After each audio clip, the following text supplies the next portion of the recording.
দেখি তোমার সাথে আফ্রিদির প্রেমের আলাপ, প্রেমের গুঞ্জন শোনা যায়, এটা আসলে কতটুকু সত্যি? এটা কোনোভাবেই সত্যি না।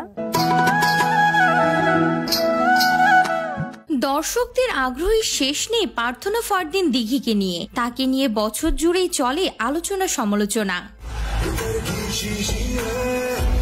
ঠিক এবার ঈদে দিঘি সিনেমা মুক্তি না পেলেও তাকে নিয়ে চলছে আলোচনা সমালোচনা। আর এই আলোচনার কারণ অবশ্য তার প্রেমের গুঞ্জন। তিনি নাকি তৌহিদ আফ্রিদির সঙ্গে প্রেম করছেন, যদিও এই গুঞ্জন বেশ কয়েক বছর আগেই রটেছিল। আফ্রিদি ও প্রার্থনা ফারদিন দিঘিকে একসঙ্গে টিকটক থেকে বিভিন্ন ভিডিওতে দেখা গিয়েছে, যা নিয়ে গুঞ্জন উঠেছিল আফ্রিদির সঙ্গে প্রেম করছেন প্রার্থনা ফারদিন দিঘি। কেউ নজর দিবি না, এই চিকনা আমার।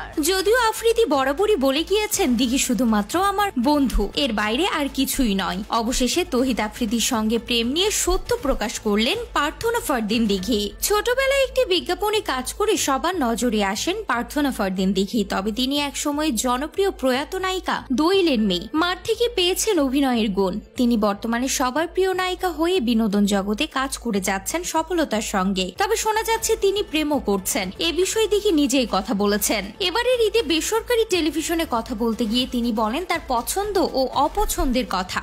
বর্তমান সময়ে সোশ্যাল মিডিয়ার মধ্যে আপাতত তার সময় কাটছে ইনস্টাগ্রামে। দিঘির পছন্দের খাবার বার্গার, বিরিয়ানি। সেখানে তিনি বলেন অভিনেত্রী না হলে তিনি হয়তো সঙ্গীত শিল্পী হতেন। কথার এক পর্যায়ে তাকে প্রশ্ন করা হয় জনপ্রিয় ইউটিউবার তৌহিদ আফ্রিদির সঙ্গে তার প্রেমের গুঞ্জন চলছে কিছুদিন ধরে, এ বিষয়ে দিঘি কি বলবেন?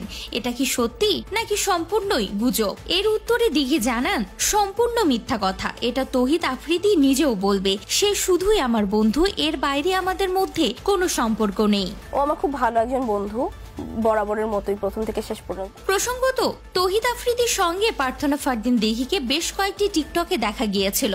সেই টিকটক গুলো তুমুল ভাইরাল হয়েছিল।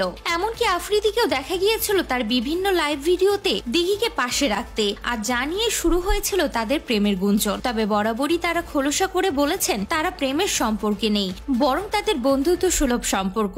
তো ভিউয়ার্স, আফ্রিদি এবং প্রার্থনা ফারদিন দিঘিকে আপনাদের কেমন লাগে তা অবশ্যই কমেন্ট করে জানাতে ভুলবেন না।